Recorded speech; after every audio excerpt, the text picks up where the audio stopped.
prior to getting involved in Genostar, my background's actually teaching. I used to teach for 10 very, very long years, teaching media, video production, filmmaking, and loved it. Loved it for about 8 years, and then just fell out of love with teaching. And it was less of the teaching, it was more of the politics, to be honest with you. I went into teaching because I have a passion to help people. I wanted to see people make a difference in their life, and I wanted to be part of that. And I just felt like the whole educational system had changed. It was less about it was less about results, it was more about bums on seats and retention.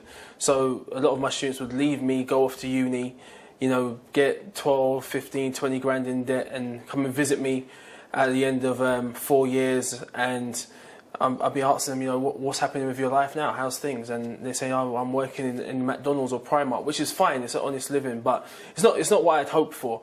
So I felt like I was setting my young people up for failure. So I got involved in Genostar. Had no financial service experience whatsoever. I just had a passion for helping people.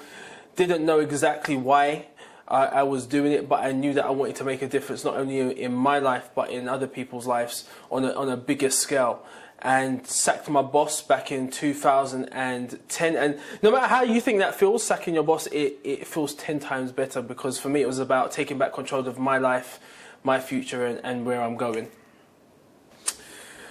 Wow, do you know, my proudest personal achievement to date, that one's quite tough, because I've had quite a few in Genostar, to be honest. In my first month of being in Genostar, I got promoted to what we call the team leader. And however, when I was teaching, it took me over 10 years. I never got a promotion, but I got a pay rise of £300, which was like a pay cut when you think about inflation. I was also the first person, the first non-executive vice president to become the most valuable player in the company. I also won a trip to Cyprus, and I brought my dad with me. I came first in the company. They gave me €2,300 spending money, which was great. Got our own private swimming pool, got as many saunas and spas as I liked, qualified again the next year, but also became an executive vice president in the company, the youngest executive vice president in the company. That's not because everyone else is old. I was just the youngest executive vice president in the company. And it took me 5 years. It took me 5 years to do that. I share that because I've had a lot of things that have been very proud moments for me, you know, helping families, seeing people that I've trained go out and make a difference in their lives. But I suppose I share that because there's nothing special about me. I've always been a hard worker, I've always been a go-getter.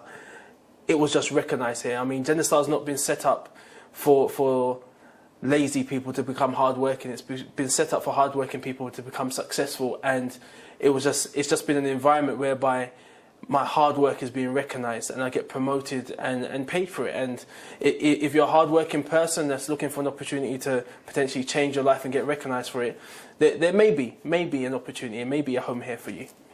Why do I keep doing what I do? Why do I stay in Genostar? Are there other things that I could do that would be easier? I could have stayed in my 9-to-5 job and just had this kind of rat race, you know, going to work, snoozing my alarm clock 3, 4, 5, 6, 7 times, running out of my house with some toast in my hand, doing the same old.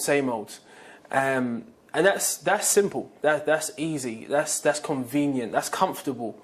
But there's nothing comfortable about being, you know, at 65 working still. There's nothing comfortable about living hand to mouth, paycheck to paycheck. There's nothing comfortable about that. And running a business can be challenging at times. You know, you're going to have frustrations, you're going to have challenges anytime you do something outside of the norm. But I stay doing this because of the families that I help and the lives that I change. When you see a client and you show them, wow, your debt-free date currently is going to be, you know, 15, 20 years time, and then you go back with a plan that shows them how to get out of debt in 2 to 3 years, and they break down in tears in front of you.